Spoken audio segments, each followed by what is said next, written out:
Cleveland Browns fans, something's brewing at training camp that you need to hear. Not only has a key piece of the defense gone down with a season-ending injury, but the quarterback competition is catching fire, and not necessarily in the way you might expect. From a devastating blow in the secondary to rising tension under center, this story is shaping up to define the Browns' 2025 season. Let's break down what's happening inside Berea as the countdown to kickoff begins. But first, make sure to click the like button and don't forget to share your opinion in the comments. Now, let's go! The Cleveland Browns were dealt a massive setback this week when standout cornerback Martin Emerson Jr. suffered a devastating Achilles injury during practice, officially ruling him out for the entire 2025 season. Emerson, who had earned the nickname Emerson Island thanks to his dominance in man coverage, was seen as one of the anchors of this Browns defense heading into the new year. He was in his fourth NFL season and coming off back-to-back years of solid performance. His loss can't be overstated, and fans are right to wonder how Cleveland plans to fill that gaping hole.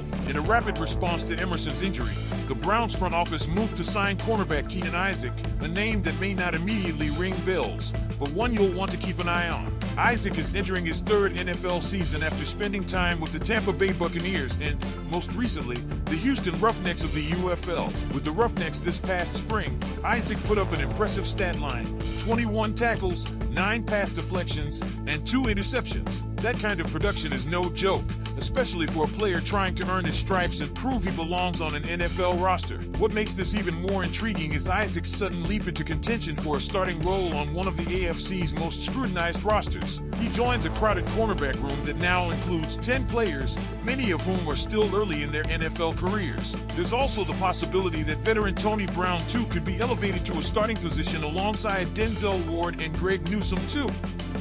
But don't sleep on Isaac. His size, athleticism, and recent momentum from the UFL could make him the wild card Cleveland needs in a suddenly precarious secondary. While the defense looks to regroup, all eyes are also locked on the Browns' offensive backfield, where one of the league's most fascinating quarterback competitions is unfolding. Day 8 of training camp gave fans another batch of stats to chew on, and what they revealed might surprise some. Rookie quarterback Dillon Gabriel, fresh off a decorated college career at Oregon, had what analysts are calling his worst day at camp. Gabriel completed just 3 of his 14 passes during Friday's session, failed to throw a touchdown, and now has his second interception of training camp on record. This performance couldn't have come at a worse time. Although Gabriel has been receiving a high volume of reps, more than any other rookie QB on the roster, his inefficiency has started to raise eyebrows among fans and insiders alike. Compare his numbers to those of veteran Joe Flacco and fellow rookie Shedeur Sanders, and the concerns become even more glaring. Flacco, entering his 18th season, continued to make his case for the starting job with a solid 9 of 13 passing performance that included 2 touchdowns and 0 interceptions. Sanders, meanwhile, is turning heads with his steady command and pinpoint accuracy.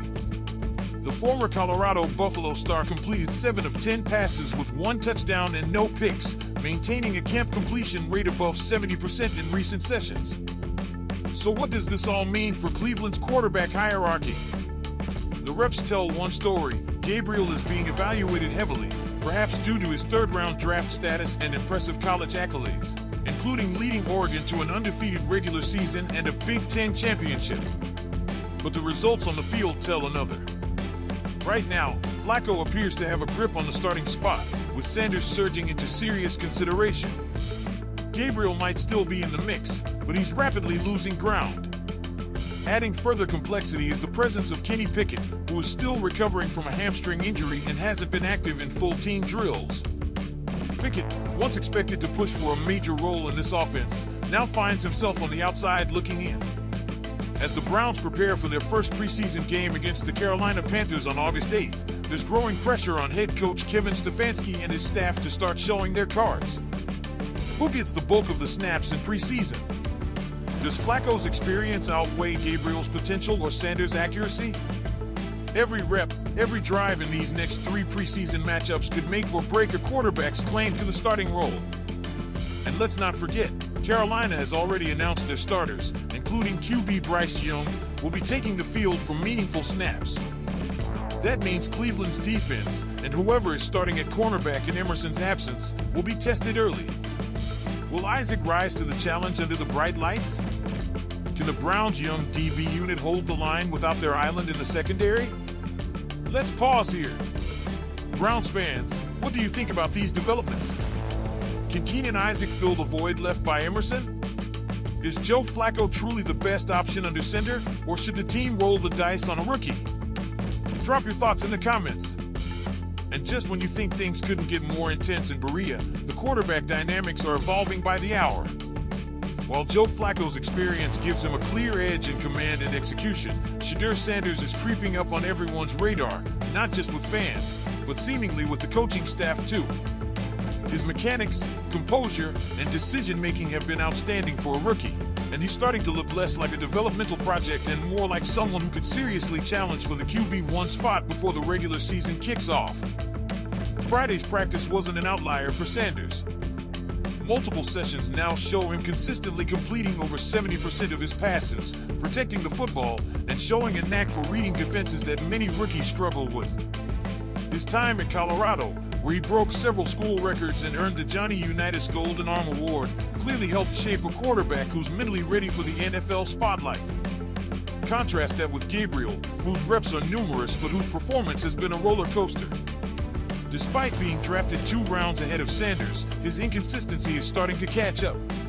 Completion percentage is lagging. Timing looks off. And worst of all, the offense isn't moving efficiently when he's under center. In a team fighting to be a serious contender this year, every drive counts, and Gabriel hasn't proven he can capitalize on the reps he's been given. With Pickett still sidelined and Flacco unlikely to take heavy preseason hits at age 40, these next 2 games, especially against the Eagles on August 16th and Rams on August 23rd, could be the defining moments for both Gabriel and Sanders. The Browns coaching staff has remained tight-lipped about who will start these matchups, but the fans will be watching closely. Every throw, every decision, every mistake could swing the competition. And on the other side of the ball, the question remains, who can bring the physical presence and shutdown reliability that Emerson provided week in and week out?